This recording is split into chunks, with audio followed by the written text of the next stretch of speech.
like that was up and which was late, that kind of broke, was Michael Rapaport got fired from Barstool Sports. What? Yeah. Why? And talking shit on their fans.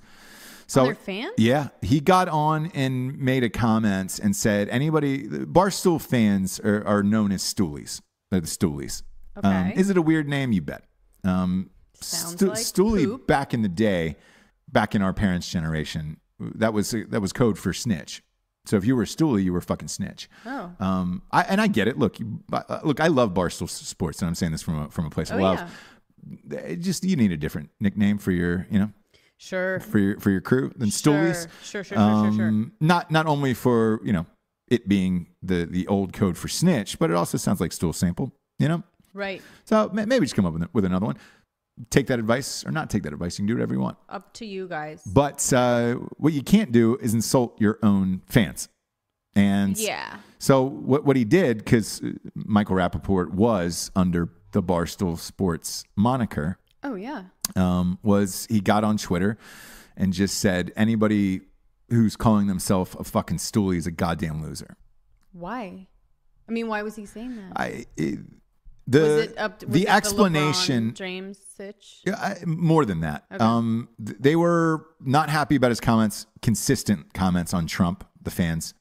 They were not happy about his consistent hatred for LeBron James. But then his all of a sudden turning around and loving him?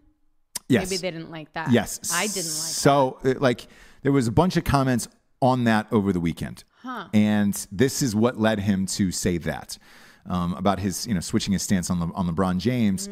The president of Barstool Sports, a guy named Dave Portnoy, was like, he made the video from bed firing Michael Rapaport and just said, dude, what the fuck are you doing? And he was like, literally, you could tell the guy just woke up and he goes, man, I just woke up to fucking 50,000 texts. He goes, I just got back they just bought Rough and Rowdy, that boxing tournament in West Virginia. Mm-hmm. And he goes, man, I just got back. I just wanted to fucking sleep. The phone's going off a million times. That you've insulted all of our fan base. He goes, you work for Barstool Sports.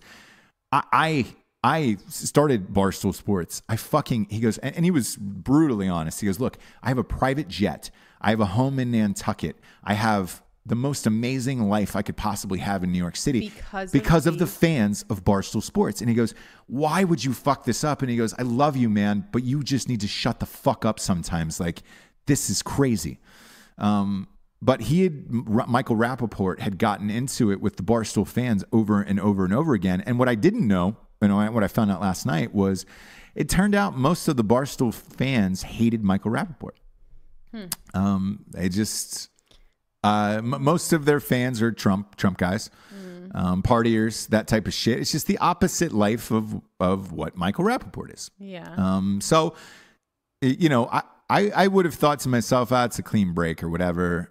No, Rapaport went on a rage against Barstool Sports, and Barstool Sports in turn went on a rage about him, and drove his show to number one. That's what drove the show, Rapaport's show to number one. And at the crux of it was apparently what really stuck in Michael Rapaport's craw. And again, he's been on the show. I like Michael Rapaport as a person. Me too. And it was we did a great show with him. It was fantastic. I would happily have him back on. He's a good dude in real life, and he invited us into his house. And this one I will side with Rapaport on. What he was pissed about was originally the president of Barstool Sports sent a text to him before he made this video saying, hey, man, I got to fire you. Like, you can't fucking insult the fans, all this other shit. Mm-hmm. There is an NFL insider who does all of the NFL news across the board. He breaks every NFL story there is, named Ian Rapaport. The text he sent went to Ian Rapaport, not Michael Rapaport. Therefore, Michael Rapaport didn't know that he was getting fired until he saw that video on Twitter.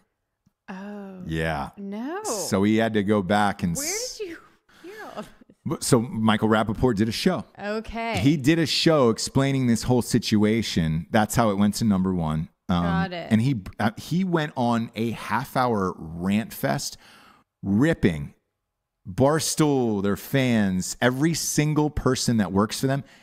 And when I say every single person, I'm talking every single fucking person that works there for a good half hour straight. So after this gold medal game ended, You listen. I listened to that show for another half hour. That's why I didn't come to bed till like 2:30 in the morning. It's him. There's on his feed. It's him like ass raping. Yes. Is that the Barstool Sports guy? Yes. And it was like that's the president. R.I.P. him, and like this show's burning it down. That's so that's the president. So part of me was like, maybe this is a publicity stunt that they're doing. You know, they're both in on it, gets ratings, because the top 5 shows on iTunes were all Barstool Sports shows, including Rapaport's. Okay. But the logo was gone from Barstool Sports on his. Yeah. And he went after every single person so aggressively. I mean, I love it. It's an amazing. If you get a chance to listen to Miachel Rapaport going hard against Barstool Sports, holy shit! I mean, he called people out for doing steroids. He said the president was ugly, that he was trying to make himself look good. He thought he looked good. I mean, it did not fucking stop. Rapaport was like, your fucking talent at Barstool Sports sucks. Your on-air guys suck. And he goes, I like Pat McAfee. And he goes, that's about it. But let's be honest, he's not Rapaport.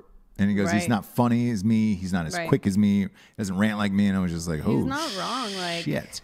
You know? Yeah, look, Rapaport is great. I think, me personally, though, he didn't used to be like this. And neither did most of these celebrities, by the way. Like, he's gone too far down the rabbit hole politically, where it's just... that's a tough thing to dig yourself out of now. And, you know, you're alienating a lot of fucking fans. And I think when you could just be funny and fucking talk shit and fucking nobody, he needs, his rap knowledge is fucking unparalleled. Yeah. Like, he could be that guy. And especially when you're doing a sports show like Rapaport is doing, there really is no need for politics. I mean, you're asking athletes about their life, their game, all that other shit. You know, maybe some political stance that they're taking towards whatever there is. He was disjointed in what he was going after. Like, in the beginning, he was all talking about actors. He was talking about acting and rap and kind of, you know, film, more film and music. Then he moved into fantasy football. Barstool bought him. Right, but before that, he was moving into fantasy football. Yeah. And then it was like, oh, he wasn't much talking about what he was talking about before. And then it was like he moved into hardcore sports. It was all sports. And then Barstool got him.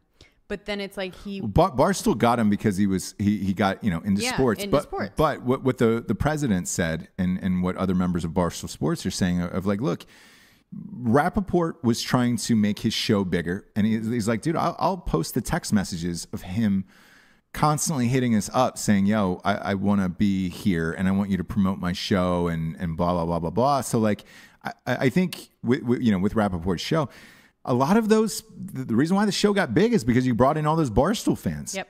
That was a big fan base, and for you to turn and shit on them is tough.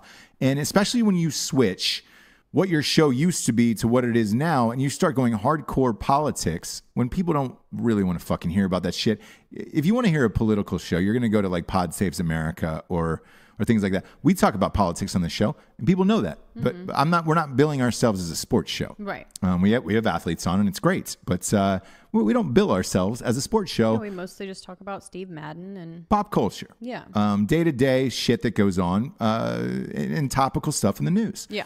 So if I suddenly switched and started railing on a candidate over and over and over again on social media, and that fans would be turned off by it, you know, and I get that. So like, him firing him from Barstool Sports isn't really surprising at this point, just because I follow Miachel Rapaport on social media. But I will say this: trying to recover, the thing that Barstool is missing is big personalities. Look, we'd work for Barstool in a second. Yeah. Because I open invitation. Yeah, I enjoy Barstool, and I do, and I like sports. I like all their events. When we went back to the Ohio State game, they do live shows the same way we do live shows, and yes, they cover things across the board too. So like, you know, our format would kind of fit in there too. But just saying, I'm surprised that Rapaport would mess that up. So I know I'm not surprised at why he's fired, but I'm surprised that he would go there, because this is a huge step for him and his podcast. Like I said before, he wasn't even on the chart. And you're on, with the Barstool deal, Barstool got Sirius XM. They have their own channel on Sirius XM 24 hours a day. So his podcasts were playing on Sirius XM radio as well. So like, that's another fucking huge audience to throw away. But look, Miachel Rapaport, to a man, has been making money for years. He's done well in acting for years and years and years. Realistically, he doesn't need that money. He probably needed the exposure from Barstool Sports, as do any podcast, because it's... He got a divorce. So. Well, still, he's fine. Atypical's paying him well on Netflix. He was on White Famous on Showtime. Okay. And the podcast money is good. Let's not just from his sponsors. Let's not pretend it's not. So he's fine.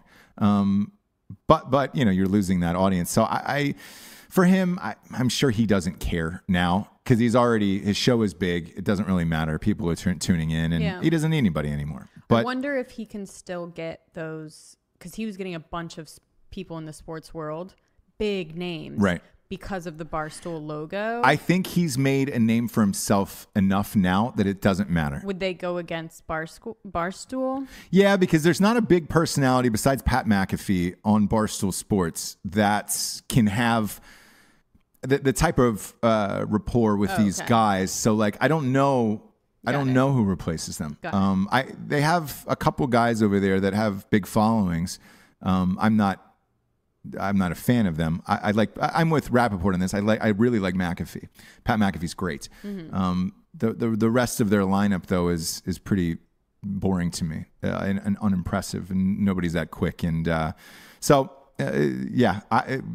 all happened last night, and I was like, oh shit. And the show was dope. I listened to Rapaport's show, and it was great. I mean, I haven't heard somebody go hard like that in a long time. When he gets pissed.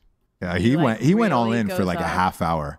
He's good. Yeah, he can really tear you down. He's a fast dude. I wouldn't say he's faster than me, but I would say it's second. I'm sure he'd say the same. No, you guys are very alike in that way. Not a fucking prayer. You're very alike in that way. I would light him up one-on-one if it came to it. There's no need for that on the show.